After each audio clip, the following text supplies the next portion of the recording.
இன்றைக்கி ரொம்ப கசப்பு இல்லாத பாவக்காய் புளித்தொக்கு பண்ணலாம். இது ரொம்ப டேஸ்ட்டாக இருக்கும். இது செய்கிறதுக்காக தேவையான அளவு பாவக்காய் கட் பண்ணி வச்சுக்கோங்க. 1 பெரிய வெங்காயம், 6 பல் பூண்டு, 2 தக்காளி பொடியாக கட் பண்ணி வச்சுக்கோங்க.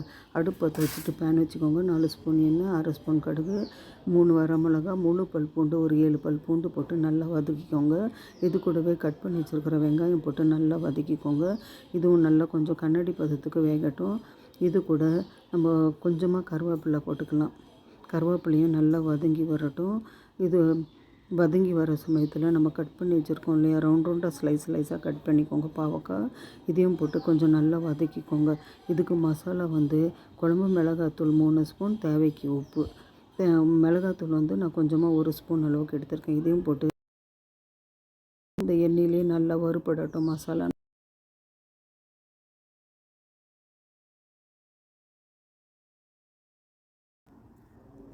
பாருங்கள், இப்போ கட் பண்ணி வச்சுருக்கிற தக்காளி போட்டு நல்லா சாஃப்டாக வதக்கிக்கோங்க. நல்லா சாஃப்டாகட்டும்.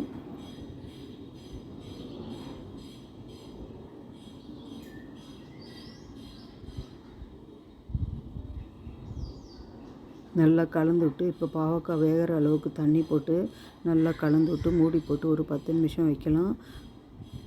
பாருங்கள், இது வெந்துட்டுருக்கு. இப்போ 10 நிமிஷம் ஆச்சு. ஓப்பன் பண்ணி பார்க்கலாம். நம்ம போட்ட தண்ணி எல்லாமே ட்ரை ஆகிடுச்சு. இப்போ நல்லா கலந்து விட்டு கொஞ்சமாக சின்ன பீஸ் தேங்காய் அரைச்சி வச்சுருக்கேன், அதையும் போட்டுக்கிறேன். அது கூட கொஞ்சமாக தண்ணி ஆட் பண்ணிக்கலாம்.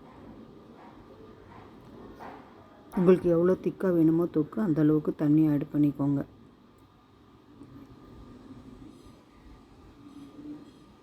கொஞ்சம் நல்லா கொதித்து வரட்டும். கடைசியாக நான் கொஞ்சமாக புளி ஊற போட்டு வச்சுருக்கேன். உப்பு பத்தலைன்னா தேவைக்கு போட்டுக்கோங்க. இப்போ ஒரு 5 நிமிஷம் மூடி போட்டு வச்சிடுறேன். இது நல்லா வெந்து வரட்டும். பாருங்கள், 5 நிமிஷம் ஆச்சு. நான் கொஞ்சமாக புளி எடுத்திருக்கேன். இதை கரைச்சி ஊற்றிக்கிறேன். பாருங்கள், புளி கரைசல் போட்டு ஒரு 5 நிமிஷம் வேக வைங்க. நல்லா கொதித்து வரட்டும். உங்கள் தேவைக்கு நான் கொஞ்சமாக புளி போட்டிருக்கேன். அதிகமாக வேணுன்னா நீங்கள் ஆட் பண்ணிக்கோங்க.